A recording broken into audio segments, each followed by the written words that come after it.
Hey guys, so this is for SOC 111 Module 3 Part 1, and I'm going to be answering some questions. The first one is going to be explain what you liked or found interesting in Module 3.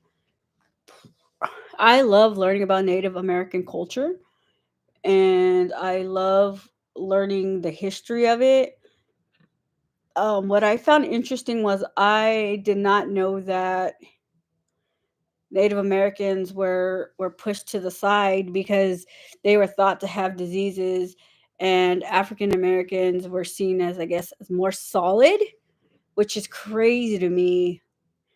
And I didn't know that the Spanish actually had partaken in holding or Native Americans and African Americans as slaves. I that's very interesting to me. Um, a personal story is I remember sitting in a sociology class while I was at a community college, and we were introduced to watching assimilation videos of Native American babies and children. So basically, what that was is these Native American babies and young kids, these are just little kids, were basically stripped of their identities, their Native American culture, um, everything they knew. They were ripped from their families.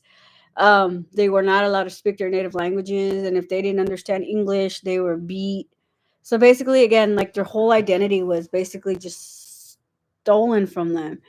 And I remember hearing the personal stories of these elders who some of them have already passed on, who, when they were recalling those moments and remembering what had happened to them as small babies and children, were just crying.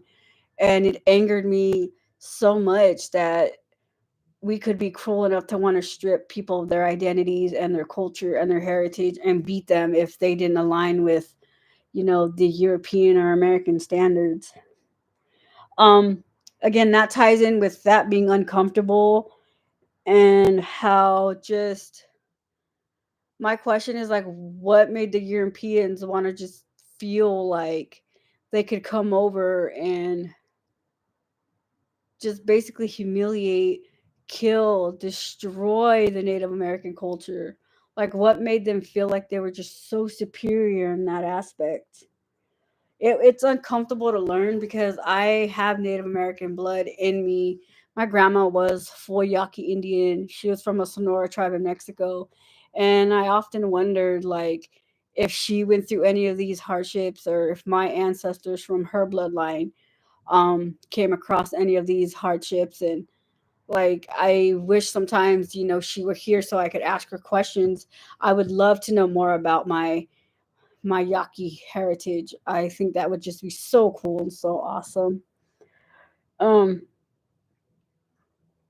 oh man, hearing all this stuff about Christopher Columbus, and I remember being taught when we were young how he was just this great guy, discovered America, gave the Native Americans plenty to eat, but it turns out he was just this horrific guy or person who just slaughtered the Native Americans.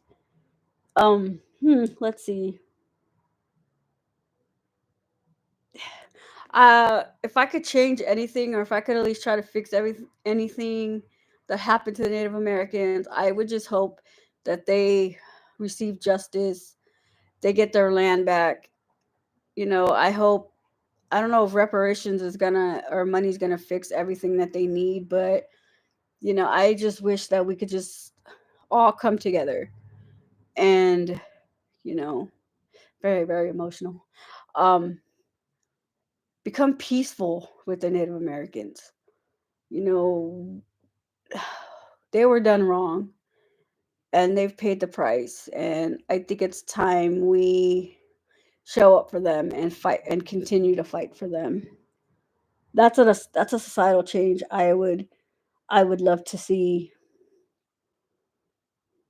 It's just sad, just it's hard for me to sit here and tell you like what societal change like I would actually be able to do because it's just very hard. Learning about Native Americans is just so. it's a fun topic for me, but it's also very hard and emotional. Again, I often wonder if my bloodline and my ancestors went through any of this, if my grandma went through assimilation and boarding schools and being ripped of their culture.